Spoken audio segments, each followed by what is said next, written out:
Hello students, I heartily welcome you in your class 12th। आज हम 12th के special English के first chapter invocation के बारे में पढ़ेंगे। यह पोयम डॉक्टर अविनाश चंद्र बोस के द्वारा अथर्ववेद से ट्रांसलेटेड की गई है और इसमें बताया गया है, इंडिकेट किया गया है, समझाया गया है कि किस प्रकार से हमें आपसी तालमेल, परस्पर प्रेम,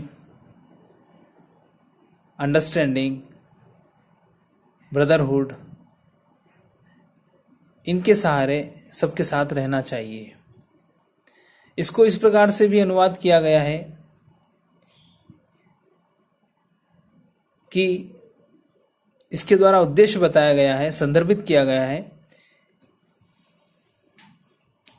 हमें एकता के भाव के साथ आपस में अपने लोगों के साथ मिलकर रहना चाहिए। यहाँ तक कि हमें अपने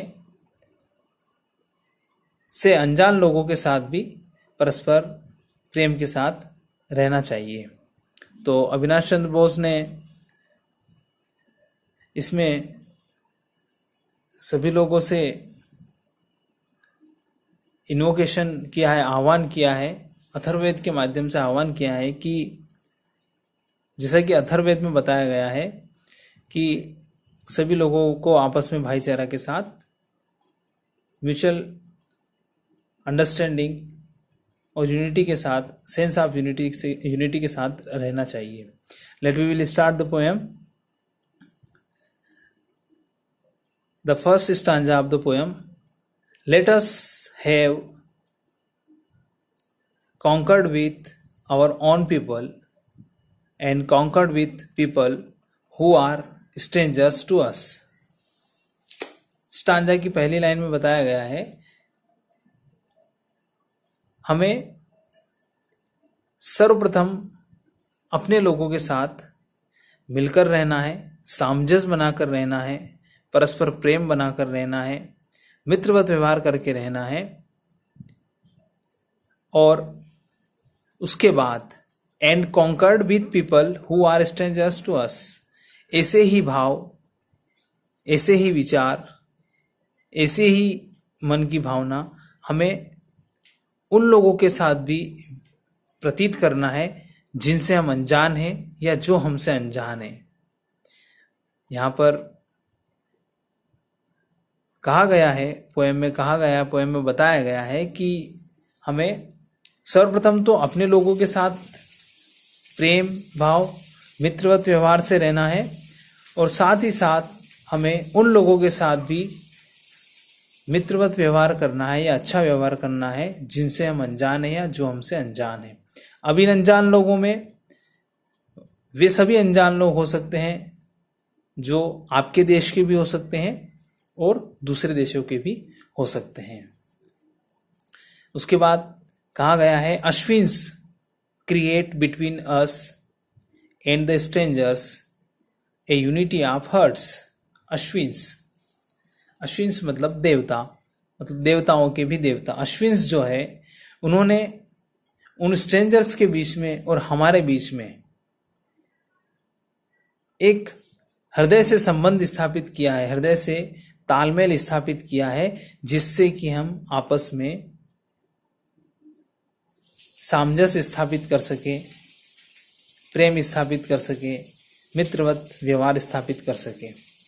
तो पहला स्टांजा में कवि कहता है कि हमें सबसे पहले अपने लोगों के साथ सामंजस्य स्थापित करना है, मित्रवत व्यवहार करना है, फिर उसके बाद उन लोगों के साथ मित्रवत व्यवहार करना है जिन्हें हम नहीं जानते हैं, जो हमारे लिए अनजान हैं। ईश्वर ने भी, अश्विन ने भी, देवताओं ने भी या देवताओं के राजा ने भी उन लोगों के और हमारे बीच में एक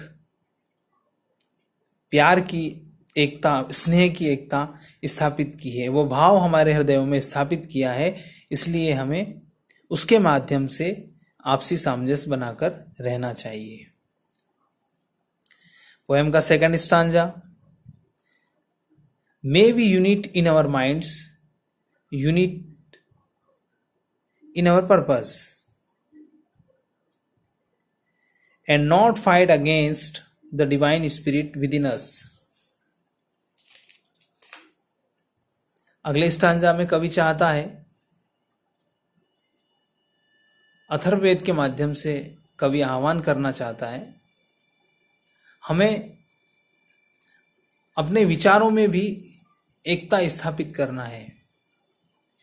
and unit in our purpose, हमें हमारे लक्ष्यों में, हमारे योजनाओं में भी एकता स्थापित करना है। यहां पर कवि का कहना है कि हमें हमारे विचारों और उद्देश्यों में भी एकता स्थापित करना चाहिए और एकता स्थापित कर कर हमें चलना है।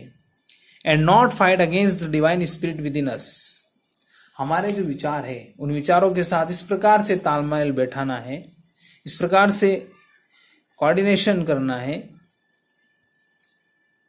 कि हम अपने अंदर जो देवी आत्मा निवास करती है, डिवाइन स्पिरिट जो है,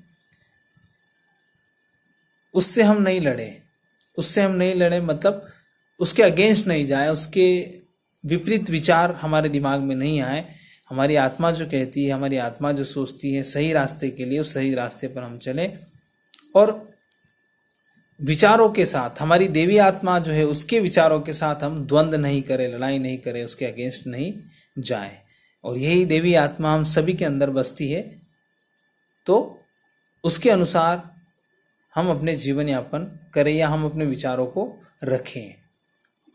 let not the battle cry rise amidst many slain, let not the battle cry, अब किसी भी प्रकार का युद्ध या लड़ाई या द्वंद्व, ईर्ष्या, द्वेष, नफरत ना की जाए, अब किसी भी प्रकार की लड़ाई ना की जाए। राइज एमिडस्ट मेनी स्लेन, इसके कारण से, युद्ध के कारण से कई लोगों की मौत हो चुकी है, कई लोग मर चुके हैं, कई लोग मृत्यु को पा चुके हैं। अतः कवि का कहना है कि अब इस प्रकार का युद्ध ना हो, युद्ध के क्रंदन की आवाजें ना हो, युद्ध ना लड़े जाए, लड़ाइयाँ ना लड़ी जाए, क्योंकि इससे कई सारी मृत्यु हो चुकी है। Nor the arrows of the war god fall with the break of the day, जिस प्रकार से पुराने समय में युद्ध हुआ करते थे उस प्रकार से युद्ध ना लड़े जाए। ईश्वर भी यही चाहता है कि इस प्रकार के युद्ध अब ना तो देशों के बीच में लड़े जाए और ना ही किसी प्रकार का कोई युद्ध कहीं पर या लड़ाई कहीं पर की जाए, क्योंकि इससे युद्ध के क्रंदन की आवाज़ें ही होती हैं और लोगों के मरने की संभावनाएं होती हैं। अतः कवि का मानना है कि इस प्रकार का युद्ध ना हो, सब लोगों के बीच में सामंजस्य स्थापित हो। तो इस प्रकार से